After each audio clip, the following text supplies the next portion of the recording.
Welcome everyone to the final podcast on this momentous test match. And you've got me from Women's Cricket Chat. And with me again today, we have Radha from She Talks Ball. Yeah, and for those of you that tuned in for the last few days, you know who we are and what we're about, all about the women's game. And yeah, so it's been quite a lot to digest, really, hasn't it? A bit too much in 4 days, and I'm loving it. Honestly, I couldn't get enough of this. Yeah, I mean, it's better to have too much to digest than not enough. Nothing. Yeah. So go with that. So if you could sum it up in one sentence, what would you say? The entire match or day 4? Let's go for day 4 first. We'll start on day 4 and then we'll give the match a little rundown. One word would be resilience, which is something I wanted to see at the end of day 3, and I think we did see that. One sentence would be women belong in Test cricket. Stop it. We love that. They do, but it's the kind of thing you want to see. Like, no one wants a damp squib, and it just showed how great this could be. I think give it 5 days and it could have been even more phenomenal. We love a 5-day test. Remember, there was all that chat last year about test matches don't need to be 5 days. Well, actually, I'm going the other way and saying this is proof that test matches need to be 5 days for men, women, boys, girls, everyone. Give me a 5-day test match. Thank you very much. I completely agree with that. Yeah, and actually, yes, it was a draw, and in the history book you'll look at it and go, oh, it's a drawn test match. But firstly, opens up the series, because what was it? If you lost this test match, you were going to have to win nearly every single one of the next games. And that kind of is great. As I like it that the point system works like that, but you know, you don't want a series finished before it's even started, really. Exactly. Yeah, so it was all about a 9th wicket partnership, really, wasn't it, today? Wow. No words for this. I think we as India fans did see similar things in Australia when our men went over there in Jan-Feb. But that was great. I mean, as a series, that was fab. But that was fabulous. And to have this right up there, we have all the Indian fans. I think, again, the New Zealand match was stopped due to bad light or something was going on there. I'm not quite sure what, but everyone tuned into this. There were journalists tweeting about it. Every single one who watches cricket in India was watching that gritty performance towards the end, and it just got better and better with every ball. It was fabulous. Yeah, so the day started out and we were all talking about what I'm going to refer to as the Shefali party, but then I was thinking Shefali Diwali, which I think is actually just fantastic. I was so pleased with myself on that one. Or Vermara, what was it called? Vermarama, you know, Bananarama, Vermarama. But I was thinking Shefali Diwali was just, I was so chuffed with that one. So we claim that. Anyway, aside from me, you know, blow my own trumpet there. So started off with the Shefali party, and then I was sort of thinking, you know, we get Shefali and, you know, it's homeward stretch really from there. But as you say, resilience was key from India today. And it wasn't about that hitting the runs. It was playing for the draw essentially. But, you know, they were ticking along quite nicely for a while. Yeah, I think Shefali Diwali works really well because Diwali is the festival where we burst firecrackers and there are fireworks. And that is what Shefali is. And that's what you bring. We claim that one, you and I. We'll take Shefali Diwali and we're going to make that a thing. Trademark and royalties as well. It was fantastic.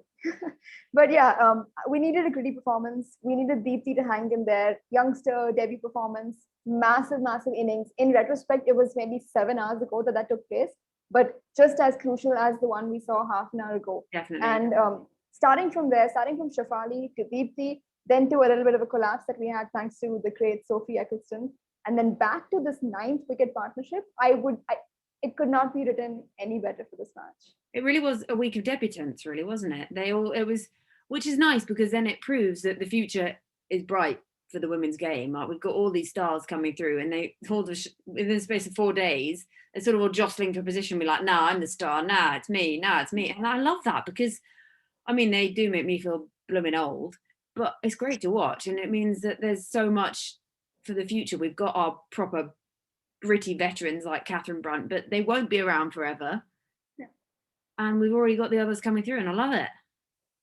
It's brilliant. And a few of these youngsters few of the debutants rather, are quite young. But Sneh Rana, for example, is 27. And it is also proof there that you can come through the domestic ranks and make it to the team at whatever age, as long as you are in form and you have the skill required. And she proved that. So it's a great sort of representation for people who maybe didn't make it at the age of 17, like Shafali and a bunch of others have. But you keep working hard and you'll get called up and recognized. And That's that was what quite we've cool. been saying about things like the Rachel Hayes Flint Trophy this year. You know, Yeah. it's an example that what I like to refer to as the middle-aged bunch, who might have missed that initial load and aren't the youngsters coming through now, you know, with more of the contracts and stuff.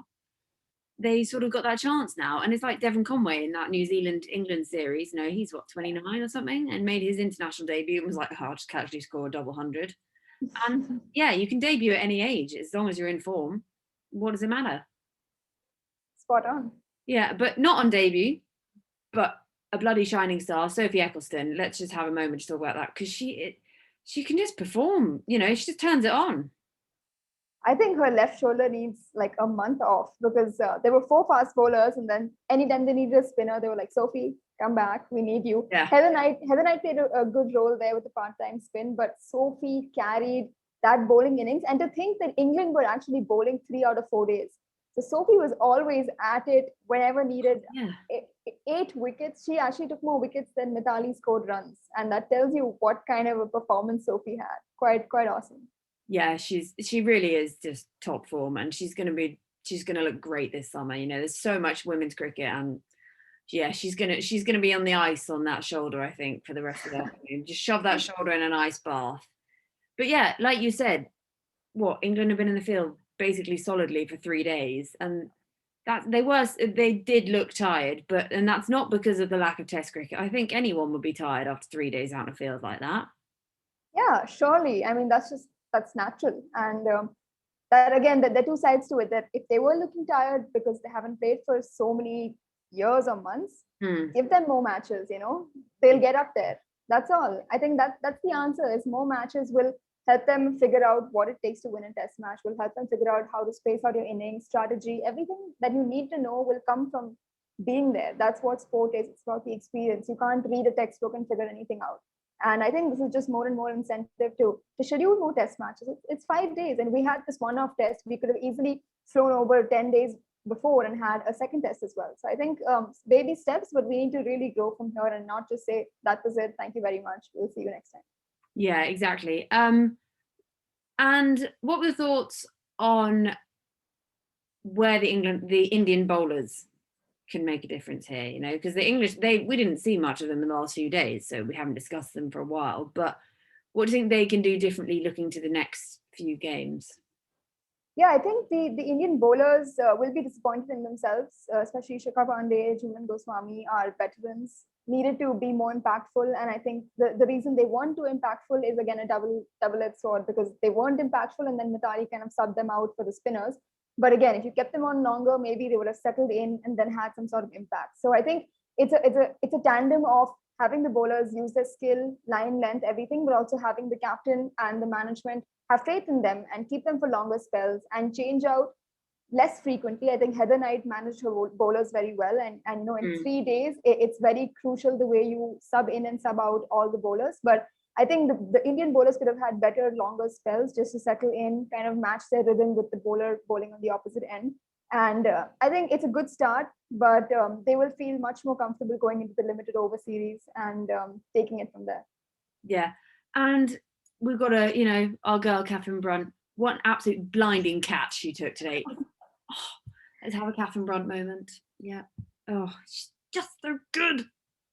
But yeah. Well, you can't keep up the game. Her and Sophie Eccleston just seem to be everywhere, you know, either with the ball, catching the ball, doing this, doing that. I mean, Catherine Brunt had one mission, and it was to be involved in the Shafali Verma dismissal, whatever it took. Oh, what a battle those two were having. I was loving it. Brilliant. And if not the MBE for that delivery, MBE for that catch. I mean, we have to make it happen. Yeah, MBE. You heard that, everyone? Catherine Brunt, MBE. Catherine Brunt, MBE, and Shafali Diwali. We're taking both of those. Yeah. But yeah, so what are we thinking on the balance between those two now going into series? I was asking that today to our followers. Do we think it's 1-1 Brunt Verma? Or do you I would say think 1-1. one up? I'm Yeah. going to go with 1-1 going into the limited overs. Yeah, I would say 1-1 as well. There was a bit of a hard time given to Catherine Brunt in the field where Shafali was having Shafali Diwali, as you mentioned, firepower all around. But that catch kind of, seals the deal, especially because that's the most recent event. And the next 1 week of no cricket, that's what will be remembered. That diving catch, that's going to be on the replay for the next week. So I reckon 1-1 going into this and keep the battle fair going into the limited overs. But about Catherine Brunt, Sneh Rana actually towards the end, the press conference, she said that, I take so much confidence from this performance. I got to face Catherine Brunt. I've never faced her before. It was really cool. And yeah, I was glad that I could stick around and sort of face her bowling very well. And that tells you what kind of a legend Catherine Brunt is, doesn't it? Oh, she is. I mean, I would not want to face her. Thank you very much. I think I'd rather face her than drop a catch off her, though. Fair enough. And I think Sophia Dunkley on the boundary line for what 4-5 hours now, she was just diving every single time Catherine Brunt got hit for a boundary just to make sure that I tried my best. It went for 4, but I gave in my everything. Yeah, and also apparently another person that's terrible to drop a catch off is Sophie Eccleston. Alex Hartley was talking on Test Match Special I was listening today, and she was saying that they were playing in a Northwest Thunder match in the Rachel Hayes Flint Trophy. And she was saying that Eccleston was like, I'm so glad that person dropped it off you, not me, because I would throw the ball at her face. And Hartley was like, oh, okay, well, she didn't do it on purpose, but like you can tell just what a gritty competitor she is. Yeah, and you can tell that from the performance on the field. And that's how we know Catherine Brunt is one. And it's very clear that Sophie is very well forming into one as well. Yeah, and I did want her to get a 5 for those. She very much deserved. Yeah. In one, I mean, 2 4-fers is great, but you'd love a 5, wouldn't you? Yeah, and I think it's a similar story to Shafali's 96, where we haven't sort of got to that mark that everyone talks about. But the wickets that she's taken, Mithali twice, 4 wickets in every innings at the crucial time where she collapsed our middle order and suddenly we had 2 bowlers out on the crease, I would consider that a 5-fer in my book. Yeah, we'll take that. We love an honorary 5-fer. We had an honorary century, an honorary 5-fer, and we started Shafali Diwali. So, we're set. And so we can finish off with the test match. That was fantastic. Just a great display of cricket all round. It's great to see the girls in the whites. And we just loved it. So we go into the rest of the series. Next game is back at Bristol, 27th of June. So actually not that far away. God, yeah, about a week. Flying, isn't it? Mental. Going 2 points apiece, which is quite exciting because it's still all to play for, which I love. What do you think both sides can take differently into the limited overs, or is it just building on this? Yeah, it's definitely building on this. I think India will be comfortable with the weather conditions, the ground conditions, things like that. I think we haven't come over for a while, and starting off with the test match is hard because the entire mentality aspect of a test match is very different, and sometimes it takes time to adjust to the physical conditions. But being in that stressful environment, they were probably focusing on the mental conditions. So they'll take a week, they'll figure out what they need to do, when to bowl spinners, when to bowl their seamers, things like that. And for England, I think since we have so many new faces in India, it's a good chance to reflect on what kind of matchups work. Brunt will be thinking of how to get Shafali out, of course. And I think it's a great time to sort of pick up the finer details on who bats how and things like that going forward, which will really help them get wickets and make runs. Yeah, and it's just what also has been so fantastic is if you look across social media, there has been so much talk about we want more women's test matches, we want more of this, and that's what we love to see. But yeah, back to on the white ball stuff. Obviously, there is a bit of history there. I'm just going to bring up casually that the World Cup final. Maybe that one. So, but then you could bring up, T20s. You made it to the final there, which was in front of that ridiculous crowd at the MCG, which just seems a complete different world, doesn't it? Having that many people at a ground watching a cricket match, but it will return, and maybe Katy Perry will be back. Well, we'd love that. I think that was a fireworks. Oh my god, this could work so nicely. We could have Shafali Diwali with fireworks and Katy Perry singing Firework, and it's like full circle, all set, we're done.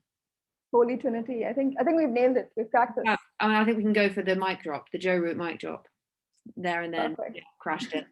But yeah, so who has been your, other than we had Shafali, we had Sophie Eccleston, who was your standout person or standout moment of this match? It's hard to look past Sneh Rana's second innings batting, all odds stacked against her. Probably hasn't come to England before. That would be not a moment because it was a good 2.5 hours that she was out there. So it wasn't a moment at all. It wasn't a moment. I think one of the standout moments has to be Catherine Brunt's catch. That is something that when she caught that, I said the game's over. It just felt it felt and that's the thing, because it was blow. going to take something special to stop that Shafali thing. And there's a catch, you can take it, like in the first innings was just a bit, but it was a phenomenal catch. And the fact that it was Brunt, and it was almost just like destiny, one of those moments, if it was going to be someone and it was going to be an incredible catch, it was going to be her, and you knew it. And it was almost like, as it came off Shafali, you were like, if this goes to Brunt, like, she's gone. Doesn't matter how difficult the catch is going to be.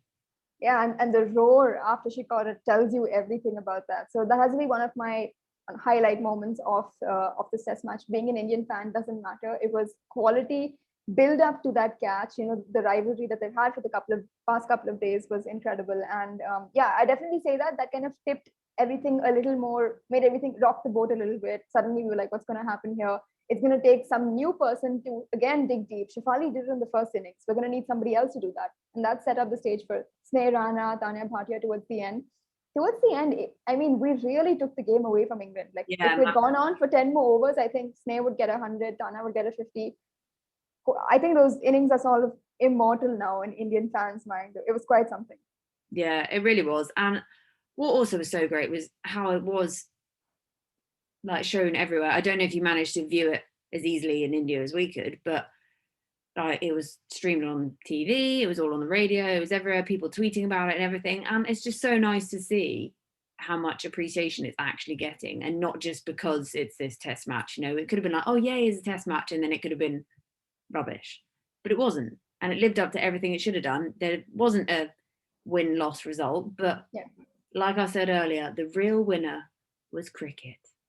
Absolutely, and we got a good stream. It was unfortunate that they cut it off right after the last ball was bowled, so we didn't hear the press conference to its entirety, which we'd hope to correct the next time India goes over to England. We'll have a longer feed, but yeah, I think it's so good to see that you just put on the telly and suddenly you've got women's cricket there. You're gonna watch it. A kid putting on TV, seeing that, they're gonna watch it. They don't have to hunt for it, search for it, find an illegal stream or whatever that is.